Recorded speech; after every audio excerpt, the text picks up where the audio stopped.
नमस्कार. हा कालचा ब्लॉग आहे. ऑफकोर्स आज अपलोड करायला थोडंसं लेट झालेलं आहे त्याच्यामुळे. आणि कालचा ग्रीन कलर होता, तर मी ही ग्रीन कलरची साडी चूज केलेली होती. साडी तर झालेली होती, पण इयरिंगमध्ये मी थोडंसं कन्फ्यूज होते. 2 इयरिंग होते माझ्याकडे. म्हटलं साडी सिंपल आहे, तर ज्वेलरी म्हणजे झुमके थोडेसे मोठे घालावेत, म्हणून मी थोडेसे मोठे झुमके चूज केले. आता या झुमक्यांबद्दल सांगायचं झालं तर हे झुमके मला माझ्या वहिनींनी गिफ्ट केलेले आहेत किंवा त्यांनी माझ्यासाठी घेतलेले आहेत आणि 6 वर्षापूर्वी घेतलेले आहेत. तुळशी बागेतून घेतलेले आहेत त्यांनी माझ्यासाठी. असे झुमके आम्ही नंतर खूप शोधले, पण आम्हाला परत भेटलेच नाही. खूप छान आहे, त्याची शाईन आहे तशी आहे. अजून एवढे दिवस झालं मी घालते तरी त्यावरचे खडे वगैरे सुद्धा पडलेले नाहीत. खूप सुंदर झुमके आहेत. साडीवरती तर खूप सुंदर दिसतात, ड्रेसवरती थोडेसे मोठे होतात. जर हेवी ड्रेस अनारकली वगैरे असेल ना तर सुंदर दिसून जातात. त्याच्यानंतर मग मी माझं ना छान असं नॉर्मल स्किन केअर केलं. त्याच्यानंतर थोडंसं मेकअप केलं. मेकअप मध्ये आज मी फक्त बीबी क्रीम लावलेली होती, रोज तर ती सुद्धा मी लावत. आणि हे परफ्यूम आहे, मी आता रिसेंटलीच ऑर्डर केलेला आहे मिंत्रावरून. सध्या सेल चालू आहे, बऱ्याच गोष्टी तुम्हाला अफोर्डेबल रेंज मध्ये भेटत आहेत. तुम्ही सुद्धा ऑर्डर करू शकता. प्रोडक्ट मी टॅग करेल,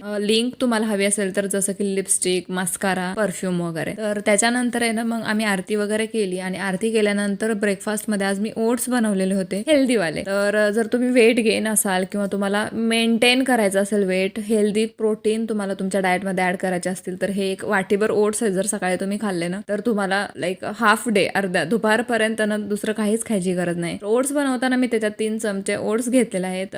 थोडासा गूळ क्रश करून टाकलेला आहे, अगदी थोडासा. त्याच्यानंतर मग बनवून झाल्यानंतर ड्रायफ्रुट्सची पावडर टाकलेली आहे 1 स्कूप. त्याच्यानंतर थोडेसे मनुका आणि पंपकिन सीड्स टाकलेले आहेत, खजूर 2 आणि 1 केळी. आणि मग संध्याकाळच्या टाइमला आरती करताना तुम्ही बघू शकता वंश आणि ओवी कसे मंदिरामध्ये मस्ती करत होते आणि थोडेसे फोटोशूट वगैरे केले. सो एकंदरीत असा होता माझा आजचा दिवस. बाय.